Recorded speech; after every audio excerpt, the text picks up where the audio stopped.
22 pounds.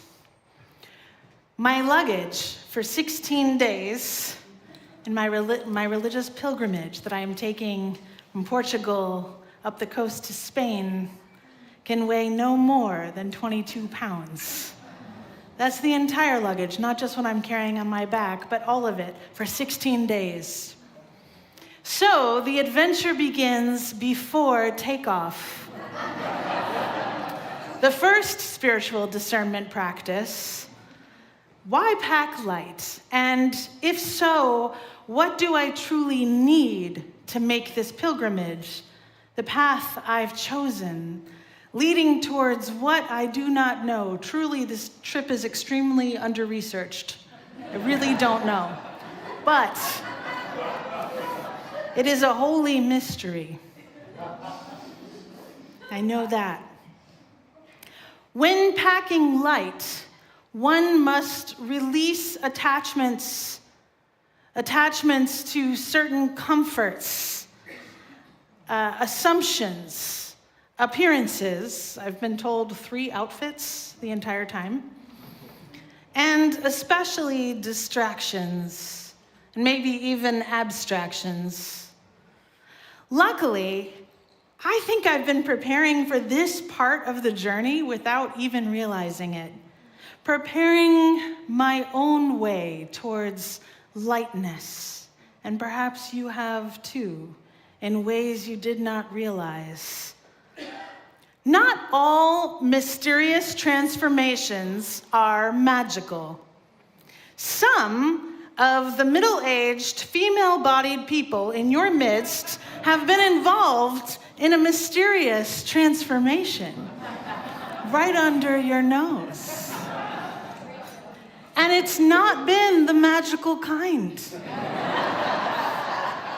Instead, it has been mundane, the tedious, the strange, the exhausting, the hormonal transformation of perimenopause, the wonder years. Or perhaps the opposite of the wonder years, that magical mystery tour, destination menopause. We who are in this time of life are the generation raised on Sheryl Sandberg's lean in mentality. The one that told us moms we can have it all. We can be a lady boss and amazing mom. We just have to put in the time, all the time, in every direction. This corporate revelation came along around the same time as the 4-hour workday, or maybe it's even 4-hour work week. Yeah. I'll spoil that big secret. It's that you can hire an overseas personal assistant to whom you don't have to pay a living wage. Now you don't have to read the book. Work smarter, not harder, but also harder, but this time also smarter. The math of these paths towards something they called freedom didn't add up. And it certainly did not put children, family, or community life at the center of the dream. Now, in 2025, post-pandemic, in Trump's America, there is a new middle-aged sheriff in town. Her name is Melanie Sanders. She's the mother of 3, somebody knows her. She's the mother of 3 from West Palm Beach, Florida, somebody else. And she is the founder and president of the We Do Not Care Club.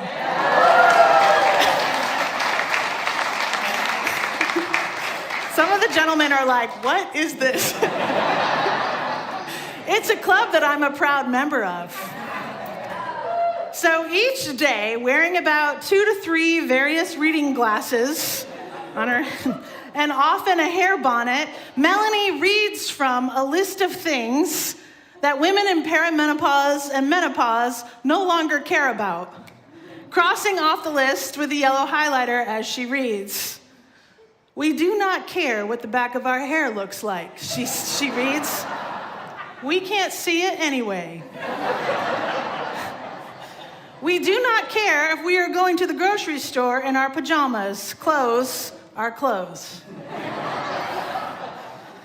We do not care if you don't like what we cooked for dinner. We didn't see you offer to cook. Did James just say, "Oh"? Wow. Way to preach it for me. It's a protest of the lessons those lean-in years taught us, that women and girls can do everything, and then it quickly transformed into women and girls should do everything. It's also a much-needed protest against the surreal and sinister trad wife trend, which, as far as I can tell, began with a ridiculous line of dresses at Target in the summer of 2022. And ends with all of us living the plot of Margaret Atwood's dystopic novel, The Handmaid's Tale. And that's all I'm gonna say about trad wife culture. You can look it up. Whether she knows it or not, I think Melanie Sanders is drawing on a tradition of Black women resisting the American tropes placed upon them. She makes a proclamation that I believe arises from the NAP ministry, based right here out of Atlanta. I'm talking about the NAP bishop, Tricia Hersey's scholarly work that states a clear message, particularly aimed at everyone, but particularly aimed at Black women who labor relentlessly on behalf of the family and our society. Hersey's message tells us there is another way. Focus on the escape. Focus on the transformation. We can just be. We are beautiful. We are enough. We are escape artists, and we will rest. So why am I preaching a sermon about the We Do Not Care Club? After all, I'm a minister. Ministers care very much. It's because I would like to extend a special invitation to you, to all of you. See, there are two things about joining the We Do Not Care Club that have led me to salvation in 2025. The key is the we.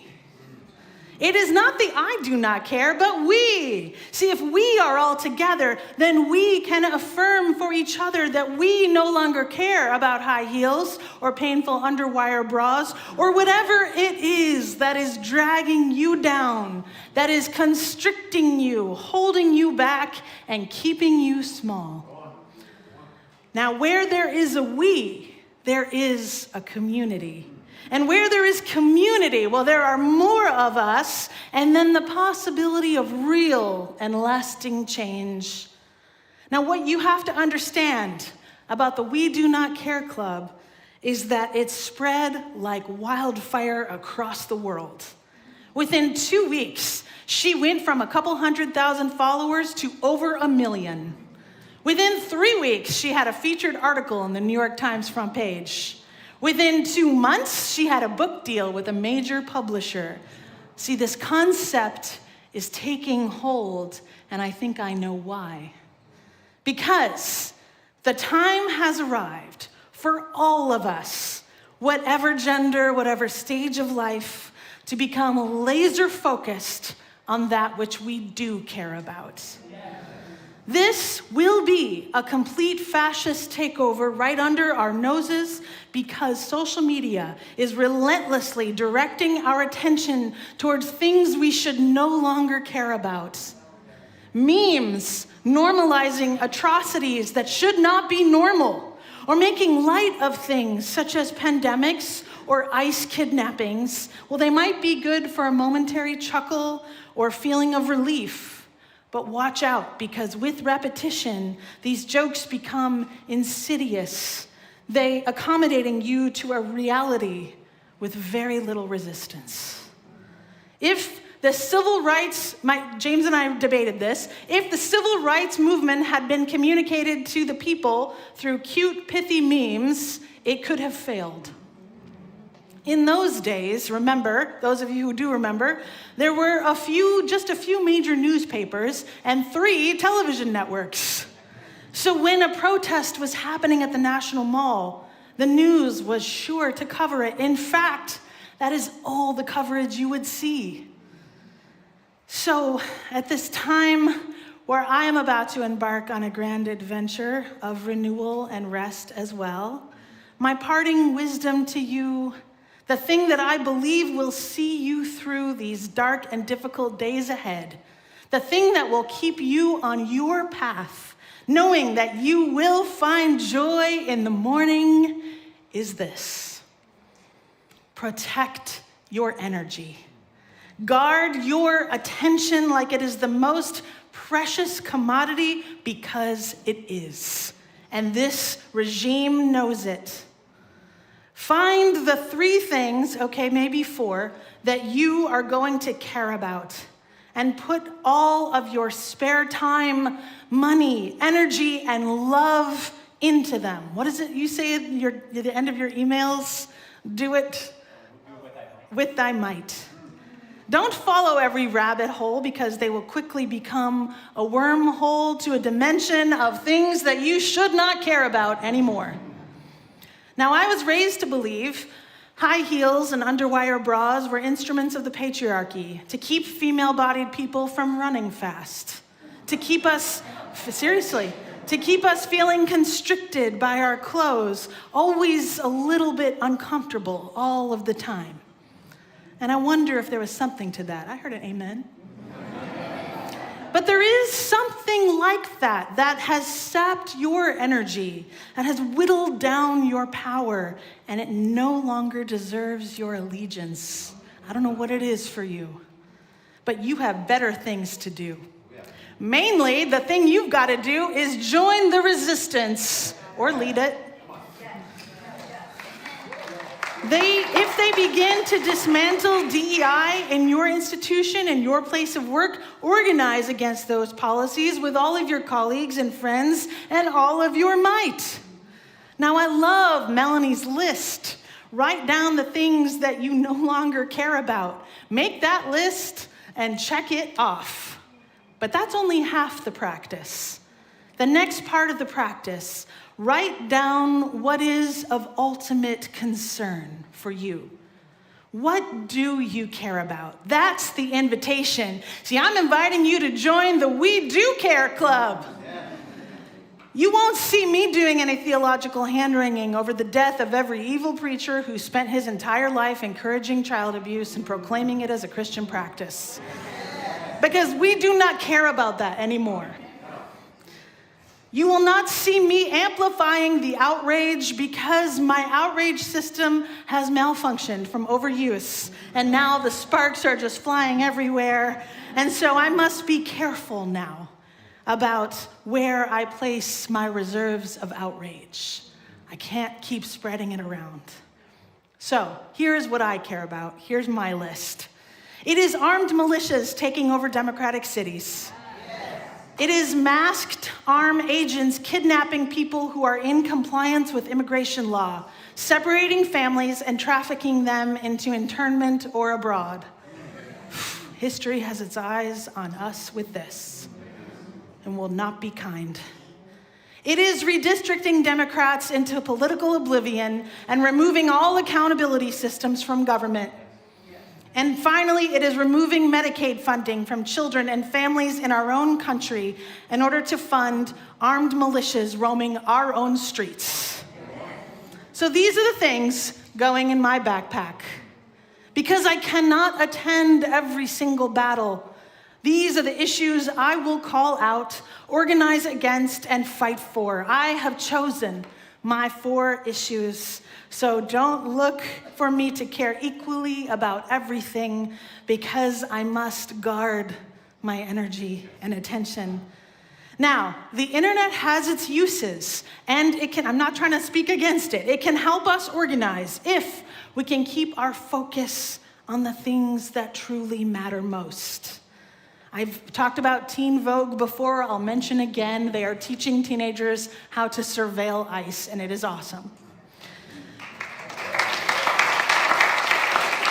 Teen Vogue.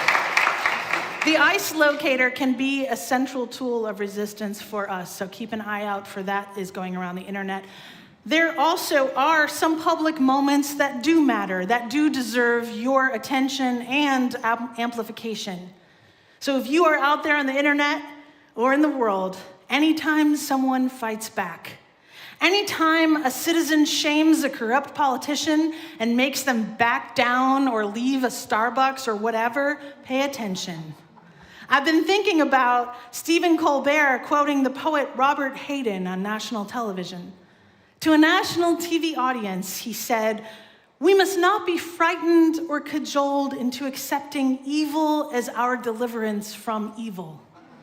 We must keep struggling to maintain our humanity, though monsters of abstraction threaten and police us. The monsters of abstraction are indeed a grave threat to us now.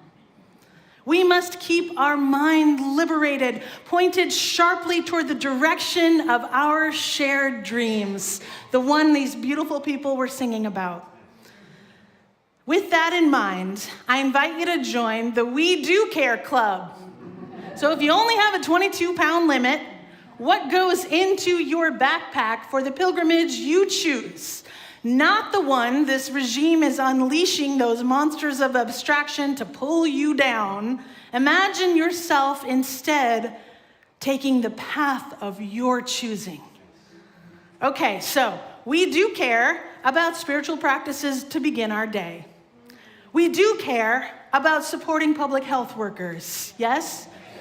We do care about investing in our diverse religious community, yes? We do care about treating all people with dignity. What else do we care about? What is it? Transforming incarceration, yes. What else? Oh my gosh. Disabled people's rights, yes. Protecting the children? Queer children, yes, and trans children, yes. Reforming gun laws, or, I'm a major radical on that, so don't get me started, yes. Climate change, yes, we care about climate change. We do care about reproductive justice and bodily autonomy. Okay. Yes, education.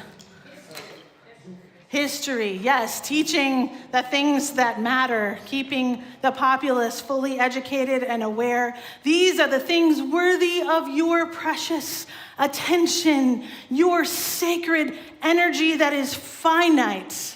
It is more valuable than the Hope Diamond, or maybe it is the Hope Diamond. The new Hope Diamond, brilliant and deep.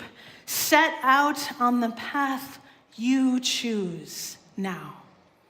Keep your eyes on the prize and hold on. I love you. Thank you. Go in peace.